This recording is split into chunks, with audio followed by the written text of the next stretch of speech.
여러분들 이제 시각 디자인을 공부를 하셔야 되는데, 시각 디자인이라는 이 시험 자체가 되게 어려우면서 되게 쉬워요. 그러니까 어떤 사람한테는 정말 이게 뭐 너무 이거 말도 안 되게 쉽게 합격한 사람도 있는 반면에 어떤 사람은 최대 6번 떨어진 것까지 봤어요. 근데 그 6번 떨어진 친구가 지금 외국에 가서 일하고 있는 친구인데 여학생인데 그림을 냅다 잘 그려요. 입시 미술만 뭐 한 3년 하고요. 편입 미술 1년 하고, 그리고 사실 그림은 되게 잘 그려요. 그리고 미술학원도 오래 다녔고, 그리고 실제 이렇게 연습할 때는 되게 잘하거든요. 근데 이상하게 시험 장소만 가면 떨어지는 거야. 예. 그 반면에 진짜 그림을 되게 못 그려요. 완전 졸라맨처럼 그려요. 아, 이건 진짜 이거 뭐 이게 그림인지 이게 뭔지 이럴 정도의 그림을 그리시는 분인데 합격을 해요. 예. 그래서 그럼 도대체 이거는 어떤 시험이냐? 시각 디자인이 무엇인지에 대해서 좀 정확히 이해를 해야만 합격이 가능한 시험이에요. 아셨죠? 참 이게 쉬운 게 왜 쉽냐? 그러면 아이디어만 잘 내면 붙어요. 아이디어만 잘 내면. 근데 그 아이디어를 잘 못 내면 되게 어려워요. 그러니까 그림을 되게 잘 그려요, 정말로. 되게 잘 그리는데 그 친구도 되게 괴로워하는 거예요. 아니, 그 짧은 시간 안에 도대체 이 정도 수준의 퀄리티 그림을 그리는 것도 안 되면 도대체 얼만큼 잘 그려야 되느냐, 이렇게 접근을 하는 거지. 근데 이 시험이 여러분들 그림 잘 그리는 거 실력 보는 시험인가요? 아니야. 하셨어요? 그 다음 컴퓨터 그래픽을 누가 잘하는가를 보는 시험이에요? 아니라는 것이. 아셨죠? 그래서 이 시험이 어떤 시험인지를 정확하게 일단 이해하는 게 되게 중요해요. 이해만 하면 정말 쉬운 시험. 물론 저는 선생이니까 뭐 그렇다고 생각하겠지만 전 이 시험에서 공부 하나도 안 했어요. 그냥 시험 장소에 그 가져갈 때 그 물품도 이렇게 전문가용 안 가져갔어요. 우리 아이가 쓰는 초등학교 색연필이랑 초등학교 연필깎이, 초등학교 그래서 거의 초등학생들이 그림을 그리는 재료를 갖고 가서 시험 봤어요. 물론 일부러 그렇게 해봤어요. 도대체 재료가 좋아야 합격하는가를 확인해 보려고 그렇게 시험 봤었어요. 근데 붙었어요. 네, 붙었어요. 물론 선생님이니까요 그러지만 이 시험 현직 디자이너들도 되게 많이 떨어집니다. 네, 그 사람들이 실력이 없어서 떨어지는 게 아니라 시각 디자인이 뭔지를 정확하게 이해를 못해서 떨어지는 경우가 되게 많아요. 아셨습니까? 그래서 여러분들이 저랑 준비를 하면서 무엇을 그릴까가 아니에요. 아셨죠? 무엇을 그릴까가 아닙니다. 시각 디자인의 핵심은 뭐라 그랬죠? 시각 디자인의 핵심은 소통. 아셨죠? 무엇을 어떻게 잘 전달할까가 되게 중요해요. 아셨습니까? 이 전달이라는 거, 소통이라는 거, 요거를 이해만 하면 아주 쉬운 시험이에요. 아이디어도 그냥 막 나와요. 근데 우리가 이 소통하는 거를 되게 어려워해요. 네. 그래서 이 시각 디자인 공부를 통해서 여러분들이 1차적으로 이제 그림도 그리고 뭐 다 하겠지만 제일 중요한 것은 시각 디자인이 무엇인가를 이해하고 그 시각 디자인에서의 가장 중요한 소통을 어떻게 하는가만 이해를 하시면 그게 아이디어예요. 아셨죠? 아이디어라는 거 별거 없어요. 그죠? 우리 아이디어는 있잖아요. 어떤 친구가 선생님한테 이제 잘못을 했어. 그 선생님이 야, 너 이따가 교무실로 와. 그랬어요. 그럼 그 친구는 그 순간부터 교무실에 끌려갈 때까지 아이디어 낸다니까? 어떤 아이디어를 내죠? 그쵸, 변명. 어떻게 하면 덜 혼날까? 덜 맞을까? 이 고민, 그게 아이디어예요, 그게. 또, 어떠한 무언가를 얻어야 될 때, 예? 내가 어떤 노력을 한 만큼 더 얻게 된다면, 그걸 얻기 위해서 또 뭐래요? 또 머리 쓰겠죠, 그죠? 그러니까 아이디어라는 거는 우리 삶 속에서 계속 이루어지고 있는 거예요. 자, 우리가 디자인에도 보면 시각이 있고 제품이 있고 환경이 있고 미용이 있고 패션이 있죠. 이해를 해, 이해를. 각각이 다 아이디어가 있잖아요. 그죠? 그래, 안 그래? 네, 그래서 제품이 아이디어가 되는 것이고 시각은 소통이 아이디어가 되는 거예요. 그래서 여러분들은 어떻게 소통할 것인가에 대한 아이디어만 내시면 돼요. 알겠죠? 그 개념만 잘 이해하면 어렵지 않단 말이야. 자, 시각 디자인이라는 것을 우리 먼저 한번 이해를 해보도록 합시다.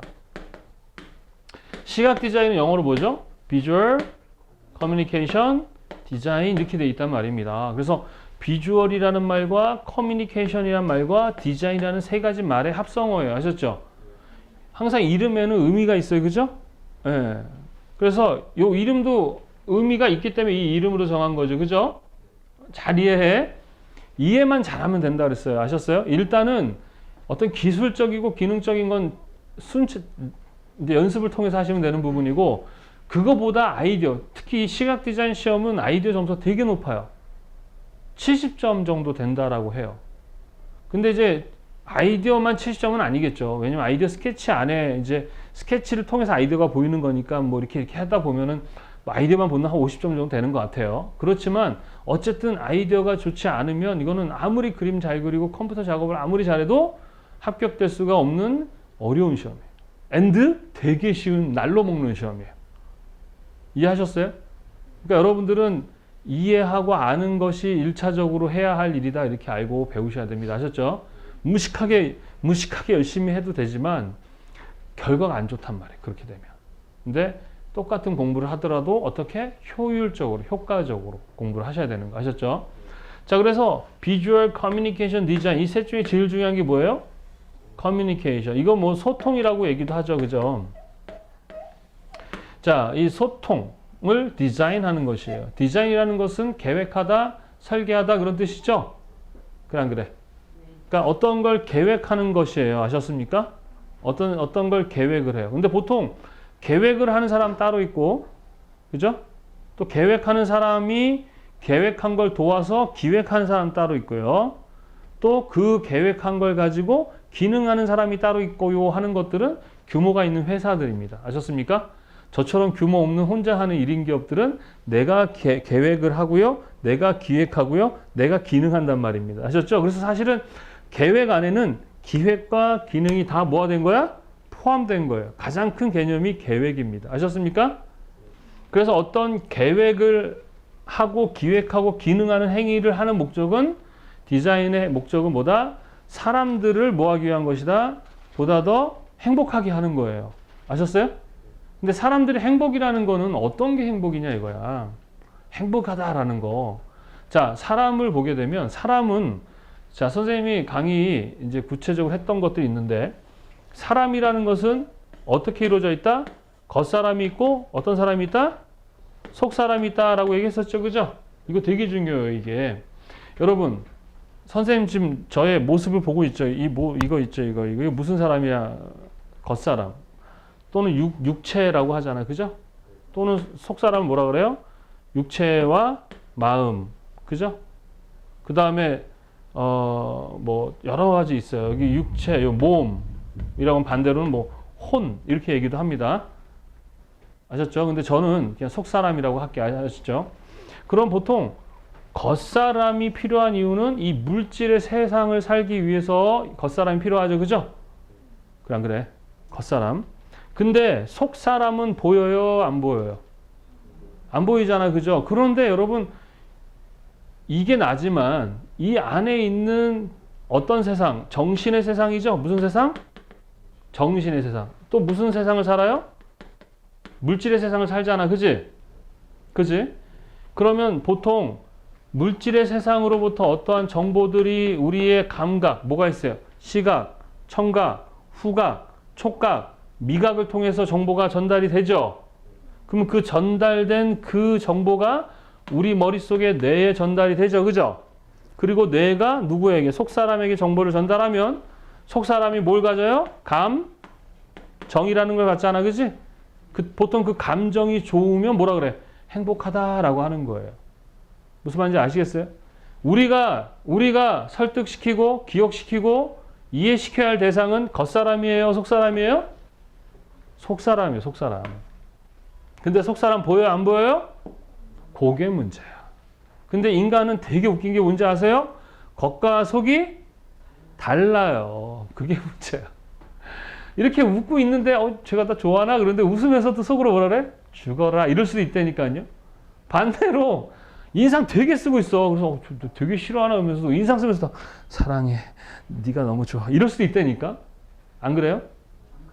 아이고, 말도 안 돼. 그리고 또 되게 좋아하는데도 육체가 피곤해서 표현을 잘 못할 때가 있다고. 속으로는 되게 좋은데 표현이 되게 부족한 거예요. 그래 안 그래? 그래서 사람과 사람이 만나면 겉사람과 겉사람을 보지만 소통은 누가 하는 거지? 속사람과 속사람이 하는 거죠. 그죠? 근데 이 속사람과 속사람은 서로 안 보이다 보니까 서로 뭘 많이 해요? 소통 속에서 해라는 걸 많이 하게 되는 거예요. 아셨습니까? 그래서 오해하지 않으려면 어떻게 해야 되느냐? 우리가 가지고 있는 5가지의 감각을 이용해서 최대한 그 사람이 내 마음을 잘 이해할 수 있거나, 그죠? 또는 내가 전달하고자 하는 거를 최대한 잘 설명하거나 수단과 방법을 최대한 가리지 않고 어떻게 하면 전달을 잘해서 이 사람과 내가 전달하고자 하는 그 감정을 잘 전달해서 저 사람도 행복하고 나도 행복할 수 있을까를 연구하고 디자인하는 게 바로 뭐야? 시각 디자인이에요. 근데 그게 어려워 쉬워. 됐다 어렵단 말입니다. 아셨어요? 어렵죠. 그래서 우리는 원래는 시각 디자인이라고 얘기하는데 오감 디자인이라고 얘기를 해야 돼. 사실은 우리가 소통할 때 시각으로만 해요? 아니죠. 각각의 역할이 있거든요. 시각은 뭘 보통 감지하죠? 형태와 색. 그렇죠? 색 가지고 냄새 맡아? 향기로 이렇지 않잖아. 향기는 뭐로 맡아요? 코로 맡는 거. 아셨죠? 맛은 뭐로 느껴요? 혀. 소리는 뭐로 들어요? 귀. 그래서 5가지의 감각 기관이 나에게 뭘 만들어줘? 감정을 만들어주는 거야. 무슨 말인지 이해되세요? 그래서 우리 사람들이 최고의 감각을, 그러니까 최고의 행복감 또는 어떤 쾌감을 느끼려면 이 5가지 감각이 다 일치해야 돼요. 무슨 얘기냐? 아주 고급 레스토랑입니다. 고급 레스토랑이 아주 고급스러워. 시각적인 형태도 고급스럽고 시각적인 컬러도 고급스러워요. 향도 되게 고급스러워요. 맛도 음식도 되게 고급스러운 맛이에요. 아셨습니까? 그런데 딱 하나 청각이 다른 느낌이야. 어떤 느낌이냐? 음악이 나오는데 민요가 나와. 아리아리랑 스리스리랑. 고급 레스토랑인데 5가지 감각 중에 청각만 아리아리랑이야. 그러면 완전 깨요 안 깨요? 다 깨잖아. 다른 감각이 다 깨버리죠. 그죠? 안 그래? 또 우리 전통 주점인데 거기서 막 교향악이 다다당당 나오면 어때요? 안 되죠. 그런 것처럼 이 5가지 감각이 동일하게 일치할 때 사람들은 상당한 뭘 느낀다? 행복감을 느끼는 거예요. 그리고 사람들이 어떤 사람을 판단할 때도 보면 이 5가지 감각 가지고 사람을 판단을 해요. 그러다 보니까 뭐가 생겨? 오해가 생기고 오차가 생기는 겁니다. 아셨습니까? 그래서 그것들을 어떻게 하면 최대한 줄일 수 있는가의 방법으로서 비주얼 뭐예요? 시각적인 요소가 가장 정보를 전달하는 데 있어서 많은 정보를 전달해요. 왜? 색을 통해서도 냄새를 감각하거든요. 그러니까 요 다른 감각들, 그러니까 다른 감각들을 눈으로도 우리가 어떻게 해요? 감각하거든요. 무슨 말인지 아시겠습니까? 노란색이나 빨간색을 보면서 달달한 느낌 받아 안 받아요? 노란색, 빨간색 보면서 우리 달다 이런 느낌 받잖아. 그죠? 우리가 경험 속에서 어떤 똥을 봤던 똥색의 색을 보면 똥 냄새가 나는 것 같지 않아요? 이런 식으로 이 시각은 5가지 감각 중에 다른 감각들까지도 이렇게 간접적으로 이렇게 지각할 수 있는 가장 많은 정보를 받아들이는 기관이라서 소통의 대표로 비주얼을 놓은 것뿐이에요. 아셨습니까? 원래는 무슨 디자인을 해야 돼요? 오감 디자인 그러는 거예요. 사실 우리가 멀티미디어 같은 것도 시각 디자인 그러거든요. 그럼 소리잖아. 멀티미디어는 어떤 사운드나 어떤 효과음들이 있을 거 아니에요. 근데 왜 그게 시각이야? 많은 친구들이 시각 디자인 그럼 뭐라 그래요? 시각, 눈으로 보는 거. 디자인, 이쁘게 만드는 거. 시각 디자인, 눈으로 보기 좋게끔 만드는 거. 이래요. 보기 좋다는 게 주관적이에요? 객관적이에요? 되게 주관적이에요. 아셨습니까? 네? 선생님이 유튜브를 이제 하잖아요. 오늘 이제 드디어 5,000명을 그 구독자가 넘었는데 많은 사람들이 좋아요를 늘어주지만 걔 중에는 뭐 이렇게 싫은가 봐요, 제가. 그래서 댓글도 굳이 그 적어야 되나 싶은데 뭐 이래요. 뭐 선생님은 뭐 말이 어버버버하고 어리버리하다나? 그리고 뭐 잘 이해를 못 하시는 것 같기도 하고 그걸 설명하는 것 같고 이런 소리를 해요. 그거는 좀 나를 위한 소리가 아닌데 듣기 싫으면 안 들으면 되는 거를 그래서 그런 얘기를 한단 말이에요. 그러면 나를 좋아하는 사람들이 100명이 있더라도 나를 별로로 생각하는 사람이 한 명이라도 있는 거잖아. 그쵸? 그럼 보기 좋겠다라는 게 뭐예요? 그래서 예전에 내가 말이 되게 빨랐었거든요? 이거에 한 3배는 빨랐어. 그랬더니 뭐래요? 너무 빨라서 힘들어. 그래서 내가 천천히 이제 하는 거거든요? 그랬더니 이제는 어리버리하다고 하네? 그럼 도대체 어쩌라는 거야, 이거? 그게 우리 인간이에요. 그러니까 완벽하게 맞출 수가 없는 거라면. 그러니까 우리들이 보기 좋다라는 거, 보기 좋다라는 거, 그거는 주관적이란 말이에요. 아셨어요? 그래서 시각 디자인이라는 것은 어떤 누구 특정한 사람을 이야기도 하지만 뭐 그냥 보기 좋게 하는 게 아닙니다. 물론 보기 좋은 것도 시각 디자인에 있어서 매우 중요한 어떤 요소 중에 하나지만 단순히 보기 좋게끔 만드는 것이 중요한 건 아니다라는 걸 이해하셔야 돼요. 이게 뭔 말인지가 귀에서 쏙쏙쏙쏙 이제 들어와 있어야 돼. 들어와요? 예, 이 말이 뭔 말인지 당체 모르겠다 그러면 선생님의 강의를 기본적인 걸 다시 들어보셔야 됩니다. 이해되죠? 그럼 우리가 소통이라는 걸 할 때 여러 가지 소통을 해야 안 해요, 우리 인간들은? 하죠. 기본적으로 소통하기 위해서는 나라는 존재와 나 외에 누가 있어야 돼요? 남. 일명 한 명 있을 수도 있고 100명 있을 수 있고 1000명 있을 수도 있겠죠. 그죠? 소통하는 사람이 늘어나면 늘어날수록 행복해져요, 불행해져요? 불행해집니다. 소통해야 할 대상이 늘어나면 짜증이 바가지예요. 아셨어요? 그 사람들이 다 뭘 갖고 있어? 니즈. 뭐라고요? 뭘 갖고 다 자기의 그 욕망을 갖고 있단 말입니다. 사람들은. 여러분 없어요? 다 있어. 이게 문제인 거예요. 이 욕구가 항상 문제가 돼요. 이 욕구라는 것을 사람들이 다 똑같이 가지면 얼마나 좋겠어. 그지?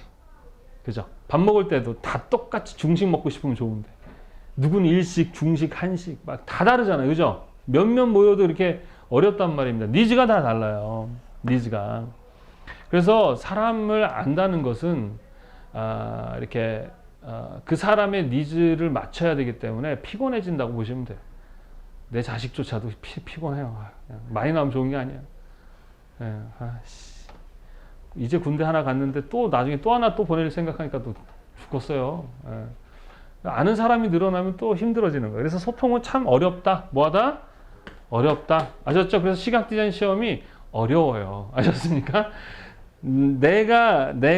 나 자신이 어떤 생각을 하지도 잘 모르겠는데 나도 어쩔 땐 나를 어떻게 하지 못할 때 있지 않아요? 저도 되게 많아요. 요즘에 참 우울해 죽겠어요. 코로나 때문에 수입도 떨어지고 나이 먹어서 몸은 쇠해지고 막 이래서 요즘에 막 되게 우울합니다. 근데 저는 잘 우울함을 잘 많이 안 느끼는 스타일이거든요. 이렇게 많이 정신적으로 내가 내 속사람이 많이 이렇게 열심을 내서 이겨내 보려고 하는데 이게 의지대로 안 되는 거예요. 이게 그래서 요즘에 생각이 드는 건 뭐냐면 함부로 어떤 사람들의 어떤 상황을 판단해서는 안 되겠구나 이런 생각을 해요. 그러니까 내가 볼 때 내가 이길 수 있는 어떤 상황이 그 사람한테는 되게 아플 수 있다는 거지.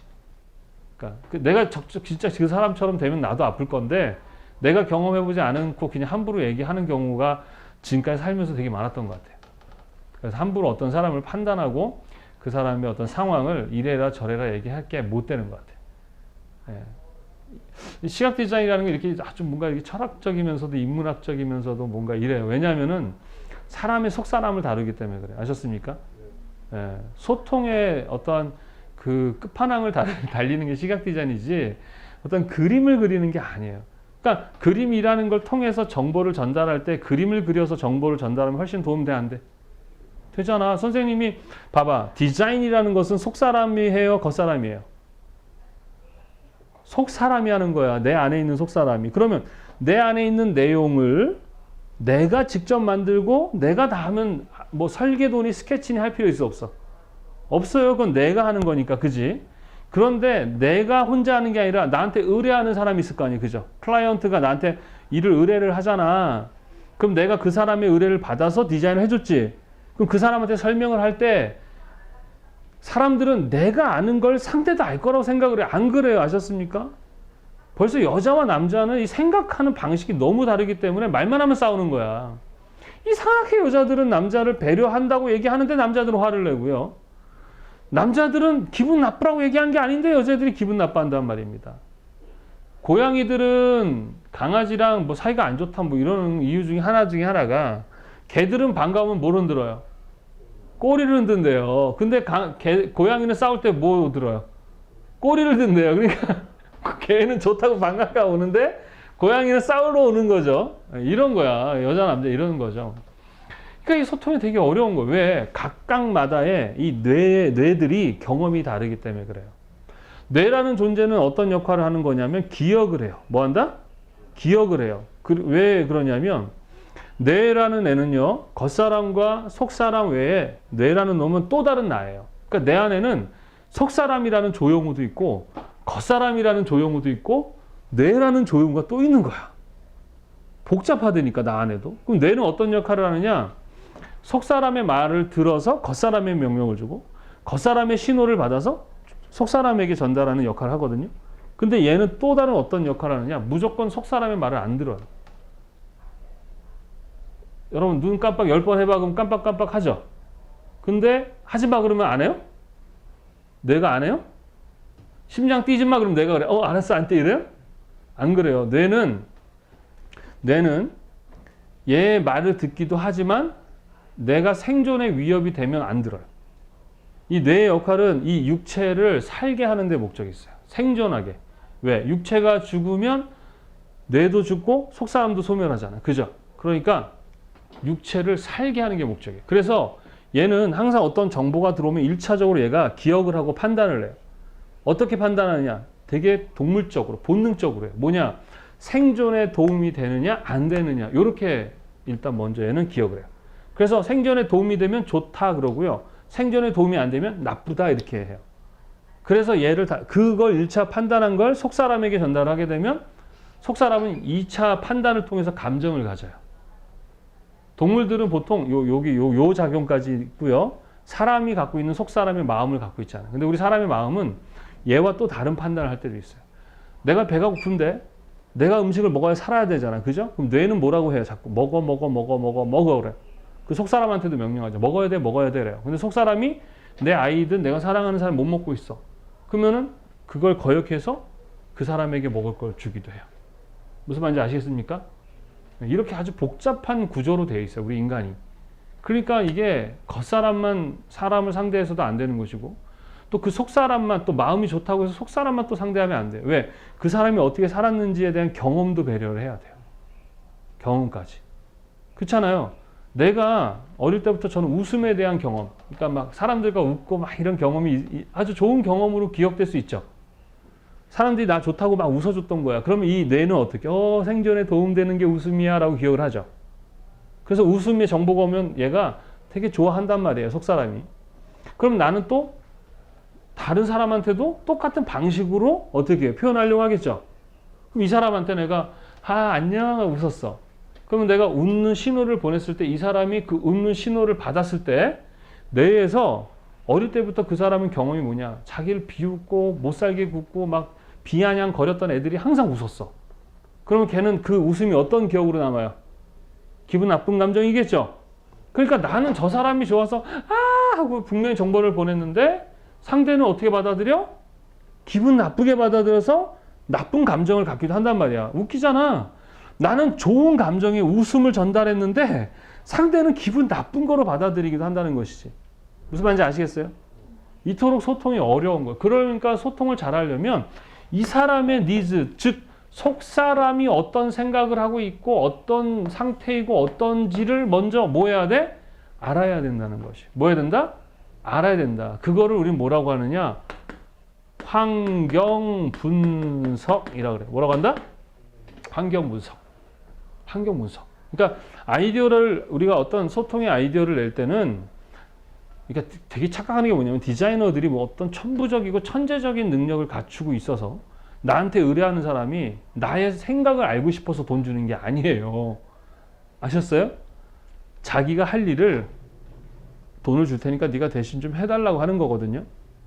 그럼 우리는 이 상대방의 니즈, 이 니즈가 뭔지를 알아야 되는데 속 사람이 보여요? 안 보여요? 안 보여요. 그게 뭔지를 모른다니까. 그러니까 뭘 해야 되느냐? 투사해야 된단 말이에요. 투사. 우리가 보이지 않는 부분을 보는 걸 뭐라 그래? 시 그러잖아. 그지? 뭐 말인지 알아요? 그 보이지 않는 부분을 보는 거를 투시 또는 마음을 보는 걸 뭐라 그래? 투사, 생각을 보는 거죠. 그래서 정신과 같은 데 가거나 그러면 그림 같은 거 보여주고 어떻게 보이니라고 물어보잖아요. 보통 사람들이 지가 슬프잖아요. 그러면 달을 보면서도 뭐라 그래? 달 너도 슬프구나 그래요. 또 지가 기쁘면 달도 웃네 그래요. 걔들은 가만히 있는 거거든요. 근데 지가 슬프니까 남도 슬퍼 보이는 거예요. 이해돼요? 무슨 말인지? 예, 사람이 그래요. 그게 좋다 나쁘다 뭐 이렇게 얘기할 것도 아니고 그냥 사람은 원래 그래요. 사람은 그냥. 그래서 사람은 이렇게 믿는 존재가 아니에요. 그러니까 사람을 믿는 것 자체가 상당히 좀 이렇게 비합리적인 거죠. 왜냐하면 절대적인 사람을 믿어야죠. 그러니까 흠도 뭐도 없어야 돼. 감정의 기복도 없어야 되고 정말 절대적인 한마디로 신 같은 존재만 믿어야 돼요. 그렇죠? 사람 믿으면 실망하게 돼 있다니까요. 그래서 저는 사람을 믿지 않습니다. 그럼 이걸 또 어떻게 생각해? 사람을 미워하거나 사람을 의심하고 그게 아니라 사람이라는 존재에 대해서 기대를 안 한다는 얘기죠. 기대를 하지 않게 되면 어떤 일이 벌어지냐면 실망이 별로 없어요. 불가능해요. 안 돼요. 그러니까 하라는 얘기가 아닙니다. 뭐 하라는 얘기죠? 뭐 하라는 얘기예요? 그 생각을 하고 살라는 얘기입니다. 사실 그래요. 뭐 말은 진짜 세상에서 선생님 항상 그런 얘기합니다. 세상에서 가장 훌륭한 사람, 가장 선한 사람, 가장 의로운 사람은 누구다? 안 걸리는 사람. 안 걸리는 사람. 우리가 뭐라 그래? 그 사람의 뭐 털어서 먼지 안 나는 사람 없다 그러잖아요. 그죠? 제일 착한 사람 어떤 사람이냐? 안 걸리는 사람. 그죠? 요 N번방 요번에 그 공범자들 지금 속속히 나오는 보니까 19살짜리 여고생도 있었어요. 여고생도 있고 또 34살짜리 스님도 계세요. 응? 막 또 공무원도 있어요. 우리 근데 사실 그 사람들을 개인적으로 만나면 이렇게 변태 같은 사람들 아니에요. 다 만나면 정상적으로 보여요. 근데 숨어서 그죠? 보이지 않는 데서 그렇게 하는 거예요. 그래서 선생님도 털면 다 나와요. 여러분은 뭐 완전합니까? 다 털면 다 나와요. 그래서 사람을 미워하라는 건 아니에요. 아셨죠? 절대 사람을 미워하는 게 아니라 그냥 사람을 그럴 수 있다 이렇게 생각하는 것이 되게 이 디자이너로서 가져야 할 기본 자세입니다. 아셨어요? 그래서 이 소통을 이제 우리가 평가를 해야 되는데, 그지? 시험이라는 건 평가하는 거죠. 그죠? 근데 60점이 합격 점수야. 그럼 60점이라는 게 사실은 엄청나게 높은 막 밤새 피 터지면서 코피 흘리면서 막 고등학교 때, 중학교 때 공부하면 맞는 점수예요? 아니죠. 대학 다닐 때 60점은 뭐예요, 이거? 60점 이하는 F죠? F라는 건 60점 이상만 맞으면 된다는 거 아니에요, 그지? 즉, 뭘 보겠다는 거죠? 기를 보겠다는 거, 기본만 평가하겠다는 거. 이 시각 디자인이 무엇인지를 정확하게 이해하고 있는지를 보겠다는 거예요, 이 시험은. 아셨어요? 그러니까 그 기본기를 갖추려면 어떻게 해야 되느냐? 시각 디자인이 뭔지를 일단 이해를 해야 된다라는 것이죠. 그러면 많은 소통을 하잖아요. 그죠? 사람들이. 하여튼 다양하게 소통을 합니다. 심지어 사람과 동물도 소통을 하죠. 그죠?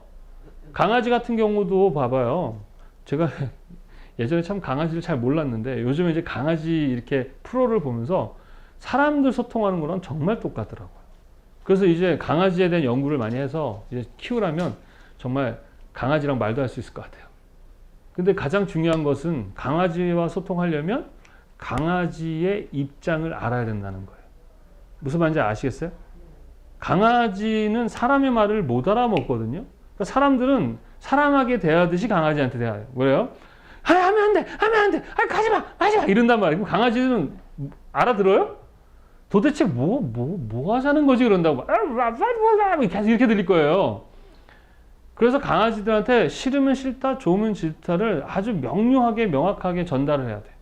그 싫으면 쳐다도 안 보고 딱 가만히 무시를 해야 돼. 그러다가 걔가 관찰을 해요. 쟤 왜 저러지? 먹을 것도 안 주네? 싫은가 보다? 하고 지가 판단을 한 다음에 내가 원하는 행동을 이제 걔가 할 거예요. 예를 들어서 앉았어. 그럼 그때 칭찬을 해주는 거예요. 그리고 먹을 걸 주면, 요것이 요거 하면 주는 거구나. 이런 식으로 소통을 하더라고요. 근데 그게 사람과도 너무 동일하거든요. 우리가 소통할 때 보통 자기 기준으로 상대를 항상 대하다 보니까 항상 문제가 생겨요. 항상 상대는 다르거든요. 그러니까 저도 우리 아이들과 소통할 때 제가 얘기하지만 내가 초등학교 6학년, 중학교 1학년 때 이제 우리 아들이 이제 막내가 그 정도 돼요. 그러면 내가 항상 매일 게임이야. 아주 그냥 매일 게임이야. 공부? 하기 되게 싫어요. 그럼 부모가 봤을 때 어떻게 보이겠어요? 꼴비교 시키겠죠. 그죠? 어떻게든 못하게 하고 싶고 게임 안 하고 공부시키고 싶잖아요. 그죠? 근데 저도 그래요. 저도 그래요. 근데 제 기준에서 우리 아이를 바라보면 이거는 반칙이죠. 반칙이잖아. 내 기준에서 바라보면 안 되잖아요. 저도 초등학교 6학년 때 중학교 1학년 때로 가봐야죠. 그때 그대로 딱 가보면 난 어땠을까? 막 공부 되게 좋아하고 뭐 게임 되게 싫어하고 그랬어요? 그랬을까? 안 그랬다고요. 저도 게임 되게 좋아했고 공부 싫어했고 그때 저 완전 지금 생각해도 완전 찌질이에 찐따에 아무것도 아니었어요. 진짜 내가 생각해도 정말 바보 같아서 바보. 이러고 막 그냥 바보처럼 다녔던 것 같아. 근데 지금에서 우리 아이를 바라보면 되게 정상으로 보여요. 훨씬 사회성도 좋고 또 되게 잘해요. 그리고 초등학생이 아까 얘기했듯이 초등학생이 게임을 좋아해야지. 술 좋아하고 돈 좋아하고 여자 좋아하면 말이 안 되는 거잖아. 게임 좋아하면 당연한 거예요. 충분히 하라고 해요. 죽을 때까지 하라고. 그럼 딱 지가 되다 보면은 막 11시, 10시 되면은 끝내요. 그럼 와서 누워. 왜? 그러면 이제 재미없어 그래요. 저희 어머니도 어릴 때 그거 참 좋았던 것 같아요. 저 게임 엄청 시켜줬거든요. 매일매일 1,000원, 2,000원씩 주면 오락실 가서 매일 게임을 했어요. 지금 나이에는 그거에 대한 뭐가 없어요. 욕망이 없어요. 지금 게임 안 해요. 재미도 없고 힘들고 제 나이에 게임하는 사람도 꽤 많아요. 아직도. 예. 그게 잘못됐다는 얘기는 아니에요. 뭐 좋아하든 싫어하든 그건 상관없는데 저는 그렇다고요. 그러니까 우리 아이와 소통하려면 그 아이의 마음, 그 아이의 상황으로 돼. 그게 바로 가장 기본이에요. 아셨어요? 아이디어 내실 때 여러분들이 마찬가지로 새로운 어떠한 계획을 해야 할 게 왔을 때 그 경험을 해보지 않으면 알아 몰라. 모르잖아. 그러니까 해봤어야 무슨 아이디어를 내지. 해보지 않은 걸 어떻게 아이디어 내냐고. 군대 가기 전에 준비해야 할 준비물 좀 알려주세요. 모르지. 여자한테 무슨 군대도 안 가본 사람한테 군대 가기 전에 준비물 알려달라고 그래? 군대 갔다 오셨어요? 군대 가기 전에 준비물 뭐가 있으면 돼요? 그냥 가면 될 거 아니에요? 아니에요. 뭐 있어야 돼요. 나라사랑 카드랑 뭐 이런 거 가져가야 되죠. 봐봐. 경험 있어야 되는 거 아니에요? 그죠? 그럼 저가 잘 몰라. 그럼 저는 어떻게 해야 돼? 자료 찾겠지. 자료를. 그럼 인터넷 다 뒤져봤어요. 또 훈련소 이제 입대했거든 우리 아들이. 훈련소에 관련한 거 다 조사해서 오늘 뭐 하고 있는 것까지 다 압니다 제가. 옛날 내가 군대 갔을 때랑 그렇죠. 내가 군대 갔을 때랑 지금 많이 바뀌었을 거 아니에요. 그죠? 그러니까 내 갔을 때의 기준으로 우리 아이를 하면 안 되죠. 그죠? 그러니까 지금 바뀐 것에 대해서 내가 모르니까 나는 뭘 했어? 자료 수집. 그러니까 그게 되게 중요한 거 아셨죠? 아이디어를 내기 위해서는 자료 수집이 되게 중요해요. 요즘